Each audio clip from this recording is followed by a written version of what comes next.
Halo semuanya, kami dari kelompok 4. Kali ini kami akan membahas tentang pengetahuan konsumen. Yuk simak videonya. Oke, jadi apa sih pengetahuan konsumen itu?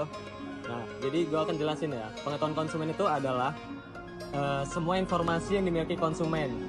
Jadi contoh kita nih sebagai konsumen ya, kita akan membeli produk, kita tuh harus tahu berbagai aspeknya, mulai dari fitur produk, harga, kualitas, brand, dari brandnya tersebut. Nah, kita tuh harus tahu, kita harus memiliki informasi tersebut karena itu gunanya untuk membantu kita dalam pengambilan keputusan membeli produk tersebut. Nah, contohnya kita ingin membeli sebuah handphone, nah kita tuh harus tahu dari aspek-aspek tersebut, dari kapasitas baterainya, speknya, kameranya gimana, yang sesuai keinginan kita lah. Jadi kita tuh harus tahu. Jadi kita gampang memutuskan untuk membeli handphone ini yang kayak gimana itu kita tahu.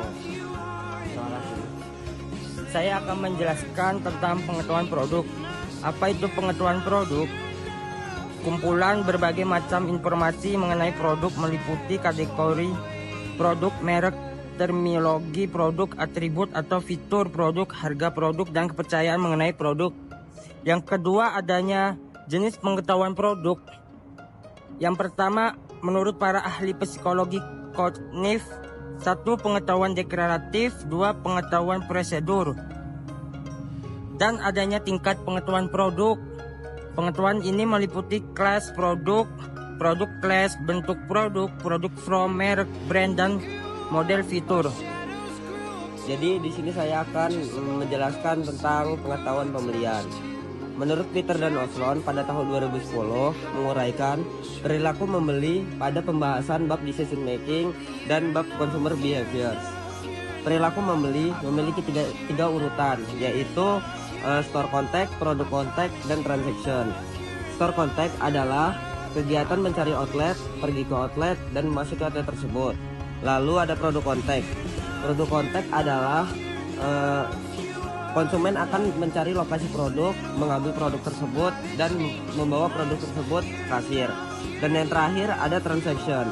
Transaction adalah konsumen akan membayar produk tersebut ke kasir menggunakan tunai, kartu kredit, kartu debit, serta atau alat pembayaran lainnya. Oke, di sini saya akan menjelaskan dari pengetahuan pemakaian. Pengetahuan pemakaian itu adalah pemahaman atau wawasan mengenai cara penggunaan sesuatu, baik itu produk, alat teknologi, atau bahkan konsep tertentu. Pengetahuan ini mencakup juga informasi tentang cara yang tepat dan efektif untuk menggunakan sesuatu agar mencapai hasil yang diinginkan. Pengetahuan pemakaian ini juga bisa mencakup aspek keamanan, efisiensi, dan dampak dari penggunaan tersebut. Sekian dari pengetahuan pemakaian. Oke, sekarang kesimpulan. Jadi kesimpulannya adalah pengetahuan konsumen adalah informasi yang dimiliki konsumen mengenai berbagai produk dan jasa yang berperan penting dalam proses pengambilan keputusan. Pemasar perlu memahami pengetahuan konsumen karena keputusan mengenai apa, di mana, dan kapan membeli sangat dipengaruhi oleh tingkat pengetahuan ini. Pengetahuan konsumen meliputi beberapa aspek utama, yaitu yang pertama ada pengetahuan produk, terus ada pengetahuan pembelian, dan yang ketiga ada pengetahuan pemakaian.